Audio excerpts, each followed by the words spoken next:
Annyeonghaseyo 여러분, welcome back to my channel.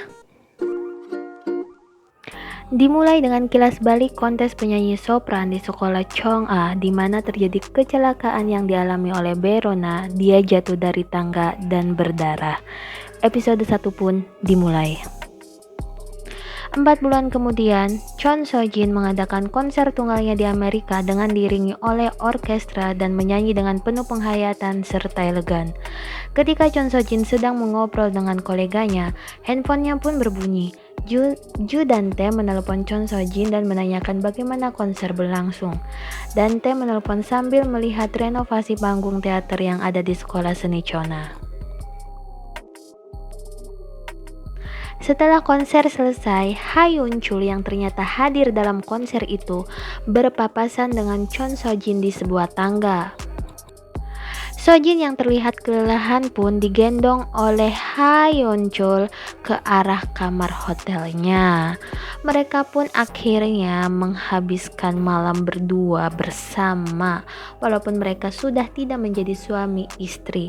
Sementara tanpa mereka sadari bahwa ada orang yang menguntit mereka dan melaporkan kejadian mereka terhadap Ju Dante. Chon Sojin yang sedang bercermin pun mengingat kejadian tersebut dan merasa apa yang dia lakukan bersama mantan suami adalah bukan apa-apa. Chon Sojin galau ya bun, maunya sama Dante. Yeon Chul pun masih aja diembat. Akhirnya dia pun meninggalkan Ho Yeon Chul dalam keadaan tertidur dan pulang ke Korea.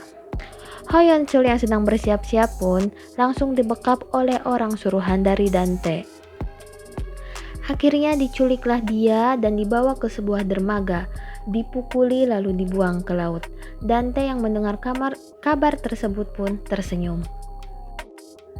Chon Sojin yang memasuki apartemennya bertemu dengan anaknya Han Byul yang akan berangkat ke sekolah. Byul yang nyatanya sudah malas dengan ibu kandungnya sendiri berusaha ramah saat menyapa ibunya tersebut. Di sebuah meja sudah ada kotak kado yang berukuran besar. Chon Sojin pun senang mengira bahwa kotak tersebut berasal dari Dante. Namun, ketika dia membuka kotak tersebut, ternyata berisi bunga krisan berwarna putih dengan foto kematian dirinya yang ada di dalamnya, lengkap dengan coretan merah di matanya. Sojin pun geram lalu dia menuju apartemen Dante dan mengatakan bahwa ada yang menerornya. Apakah Dante? Namun Dante mengatakan untuk tenang, dia akan menyelidikinya. Sojin mengira bahwa itu adalah Oh Yun Hee. Dante pun sudah menyiapkan makanan yang dimasak olehnya dan menyilahkan Sojin untuk makan sambil memijit pundak Sojin. Sheila yang sedang kasmaran. Back to school, kembalinya On Byul yang baru sembuh dari komanya pasca percobaan bunuh diri yang dia lakukan, para siswa pun menyambutnya dengan semangat. Bahkan ada yang membawakan tasnya hingga menyiapkan hadiah di atas meja On Byul. Padahal biasa, mereka hanya berpura-pura agar bisa dekat dengan anak sang pemilik sekolah. Berita kedekatan Dante dan Sojin pun mulai menyebar di internet. Murid-murid di sekolah pun seolah mengolok On Byul, Sok Hyung, dan Sok Hun bahwa sebentar lagi mereka akan menjadi keluarga. Sementara di sekolah lain, Baerona yang menutupi kepala dengan hoodie-nya hanya bisa berpura-pura tertidur di tengah murid-murid lain membulinya. Sudah ada banyak poster dengan foto omanya yang tertempel di majalah dinding dengan tulisan pembunuh dan juga kata-kata kasar. Tak ayal, Rona pun menangis ketika semua murid mengerubunginya sambil mengata-ngatainya. Tidak hanya itu, Baerona yang ternyata bekerja paruh waktu di sebuah minimarket, namun seiring dengan beredarnya berita tentang omanya, sang pemilik yang mengetahui pun mengusir Baerona. Sedangkan pada saat diusir, di luar minimarket sudah ada beberapa reporter yang sudah menunggu. Rona pun berlari dan tidak menjawab sedikit pun pertanyaan yang dilontarkan oleh reporter. Kasian banget ya jadi Rona. Di apartemen, Dante sedang makan bersama dengan keluarga Sojin. Namun, hal tersebut tidak diminati oleh kedua anaknya yaitu Sok Hyung dan Sok Hun. Sokhyong pun bersikap sinis kepada Sojin menunjukkan ketidaksukaannya. Sojin yang merasa tidak terima tidak langsung menegurnya di depan Dante. Dia masuk ke kamar Sokhyong yang sudah meninggalkan meja makan dan memperingati Sokhyong sampai-sampai Sokhyong didorong dan dia pun mengeluarkan air mata.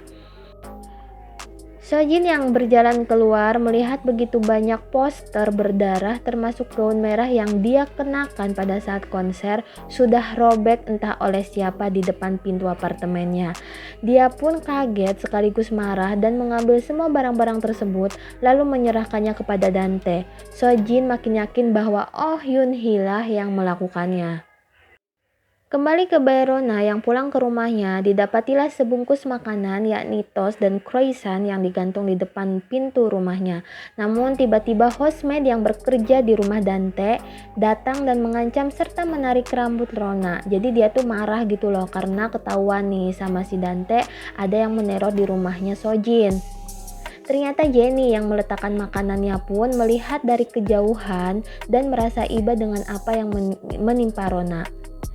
Namun ketiga temannya, Sokhyong, Eunbyul, dan Minhyuk mengkecap Jenny.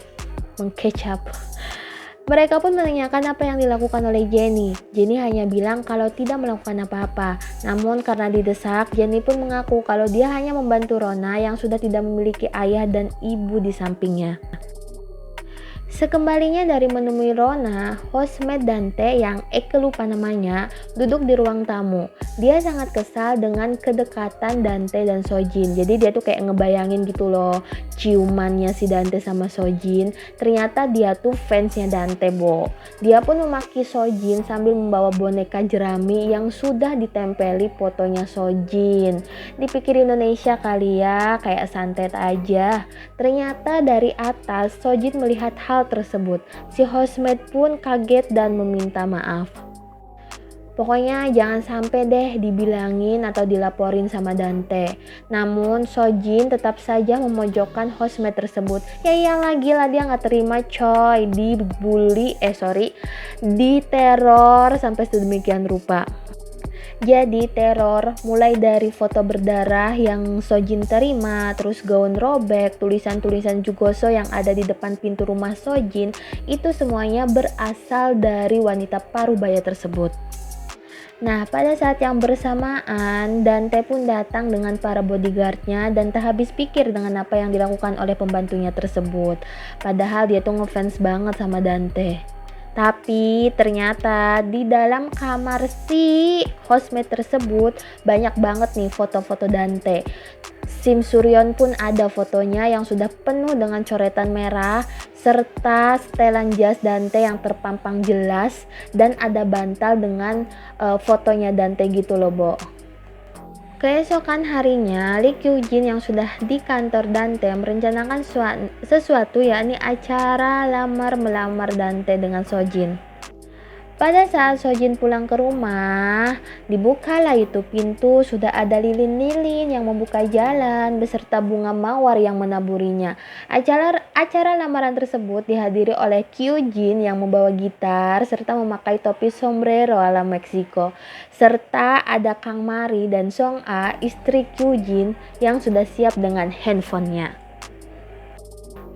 Dante pun keluar dan menghampiri Sojin. Dia memberikan cincin berlian kepada Sojin, mengajak menikah. Will you marry me, Suna?